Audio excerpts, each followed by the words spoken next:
Assalamualaikum warahmatullahi wabarakatuh. Bismillahirrahmanirrahim. Alhamdulillahirabbil alamin. Allahumma shalli wa sallim ala sayyidina Muhammadil lisanil ilmi fil iblaghi wat ta'rifi wa na'dhikil hikmati fi masyhadit ta'rif wa madharit taklif, amma ba'du. Ibu-ibu Dharma Wanita Persatuan Kementerian Agama Kabupaten Jember yang dicintai oleh Allah dan Rasulullah. Alhamdulillah, sampai detik ini kita diberikan kesempatan oleh Allah Subhanahu wa taala, diberikan kekuatan untuk tetap bisa melaksanakan kewajiban-kewajiban kita terhadap Allah Subhanahu wa taala. Disyariatkannya puasa Ramadan ini adalah sebuah bentuk kasih sayang Allah yang begitu besar terhadap kita selaku umat Rasulullah Shallallahu Alaihi Wasallam. Sebuah tiket ekspres untuk menuju kedekatan dengan Allah Subhanahu wa taala. Sebuah momen yang begitu indah yang dapat mewujudkan dan meningkatkan kebersamaan kita dengan Allah, yang dapat meningkatkan kebersamaan kita dengan Allah baik secara kualitas ataupun secara kuantitas.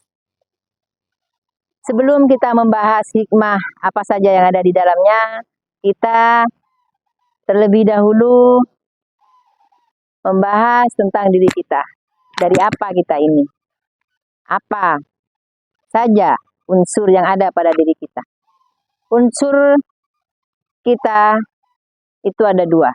Yang pertama itu unsur zahir, yang kedua itu unsur batin. Unsur zahir itu, ibu-ibu, adalah sesuatu yang terlihat. Dan yang batin itu adalah sesuatu yang tidak terlihat. Nah, kedua unsur ini, ibu-ibu, mempunyai kebutuhan dan tujuan yang berbeda yang harus terpenuhi. Kebutuhan zahir kita yaitu sesuatu yang sifatnya fana, sesuatu yang terlihat, sesuatu yang ada di atas bumi ini. Karena zahir kita tercipta dari tanah dan akan kembali kepada tanah. Sementara ruh itu diciptakan oleh Allah dan diletakkan di alam arwah bersama para malaikat atau di alam para malaikat. Yang kebutuhan ruh itu atau tujuan ruh itu adalah untuk dekat dengan Allah Subhanahu wa taala. Karena ketika kita meninggal, ruh itu akan ditarik oleh Allah ke atas, sementara jasad kita itu akan dipendam di tanah, ya ibu-ibu. Nah, di antara kedua unsur ini, di antara zahir dan ruh kita ini, ada yang namanya nafsu yang ada di antara keduanya tersebut, ibu-ibu. Dan peranan penting puasa itu adalah untuk mengendalikan nafsu ini, yang nafsu ini kecenderungannya adalah untuk menjauhkan dari Allah Subhanahu wa taala. Apa saja hikmah yang ada di dalam bulan Ramadan ini, ibu-ibu?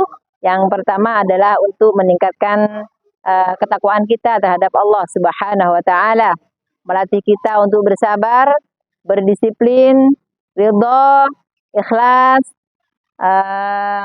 mengajarkan kita peka terhadap lingkungan kita, kemudian menjaga keseimbangan zahir dan batin kita, kemudian menyehatkan jasmani dan rohani kita, menghindarkan kita dari dosa, dan meningkatkan rasa empati kita dan mengontrol emosi kita.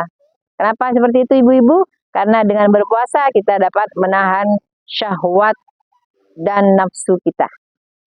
Karena dengan puasa, kok jangankan kita tidak bisa meninggalkan yang haram, padahal kita yang mubah saja itu kita tinggalkan. Apa yang mubah? Contohnya makan dan minum itu adalah sesuatu yang mubah, tetapi kita tinggalkan ketika berpuasa. Apalagi yang haram.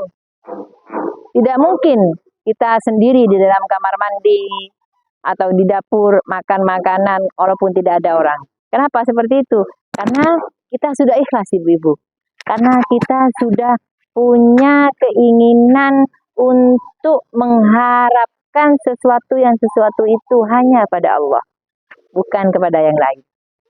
Mungkin hanya itu sebagian yang dapat saya jelaskan tentang hikmah Ramadan. Dan yang perlu kita ketahui, tolak ukur suksesnya kita melaksanakan puasa Ramadan itu adalah nanti, Bu-ibu, setelah berakhirnya Ramadan. Kita lihat apakah diri kita semakin baik, akhlak kita semakin baik, ibadah kita semakin bertambah atau tidak. Kalau semakin bertambah berarti puasa kita sukses.